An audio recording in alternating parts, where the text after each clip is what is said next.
বহু প্রতীক্ষিত যে জুটির কাজ আমরা দেখার জন্য এতদিন ধরে ওয়েট করছিলাম, সেই অ্যানাউন্সমেন্টের পর থেকে ফাইনালি দেব এবং সৃজিত মুখার্জি একসাথে টেক্কার টিজার রিলিজ হয়ে গেছে। তো কেমন লাগলো টিজারটা? এক কথায় বলতে গেলে আমার বেশ ভালো লেগেছে। অ্যাকচুয়ালি আমাদের মানে এই জুটির কাজ, এবং শুধু এই জুটি নয়, আরও যারা যারা রয়েছেন তার সে প্রচুর কলাকুশলীরা রয়েছেন।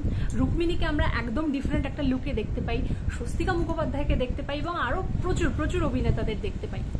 তো তাদের এরকম একটা টিমের কাজ, এবং অবভিয়াসলি যেখানে সৃজিত মুখোপাধ্যায় রয়েছেন সেখানে তো ব্লকবাস্টার পাক্কা, এবং তার সাথে যদি দেবের চমক থাকে মানে কি হতে পারে এর থেকে বেটার।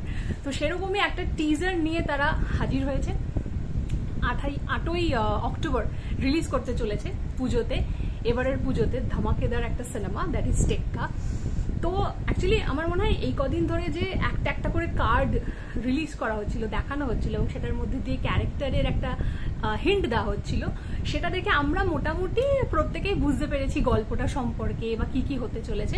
তো টিজারেও সেটারই একটা হিন্ট দেওয়া হয়, এবং একটা দুটো সিন আছে যেখানে দেবের অভিনয়ের পরিপক্কতা বা তার যে একটা এতদিনের জার্নির যে একটা মানে একটা জায়গা যেখানে তিনি সত্যি অভিনয়টা বেশ ভালোভাবে দক্ষতার সাথে করে দেখান, এরকম একটা দুটো সিন কিন্তু টিজারে রয়েছে। যদি আপনারা মিস না করে গিয়ে থাকেন ডেফিনেটলি তাড়াতাড়ি গিয়ে টিজারটা দেখে আসতে পারেন। আর ডেফিনেটলি রুক্মিণীর লুকটা তো একদমই ডিফারেন্ট। তাকে আমরা যেভাবে একজন আরবান মানে গার্ল হিসাবে আমরা অধিকাংশ সিনেমাতে দেখি, তার থেকে একেবারে ডিফারেন্ট। তার ববকাট চুল, প্রচন্ড স্মার্ট একজন পুলিশ অফিসার, এবং তার অ্যাটিটিউড আমার তো বেশ ভালো লেগেছে।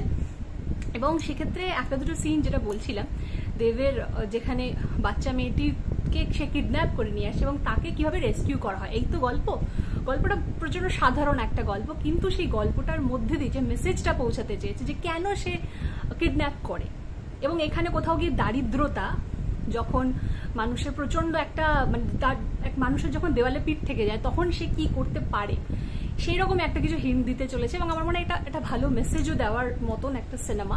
তো সব মিলিয়ে I am totally looking forward to 8th of October, যেদিন টেক্কা রিলিজ হচ্ছে, এবং তার সাথে আরও কয়েকটি সিনেমা রিলিজ হচ্ছে, আপনারা নিশ্চয়ই জানেন।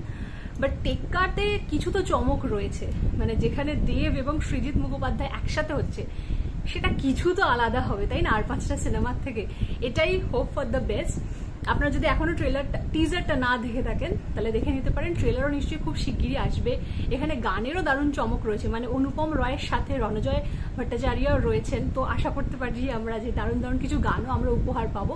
সব মিলিয়ে দারুণ লাগছে, খুব এক্সাইটেড লাগছে। আশা করবো খুব খুব খুব ভালো কিছু একটা উপহার পেতে চলেছি আমরা এই পুজোয়। Thank you.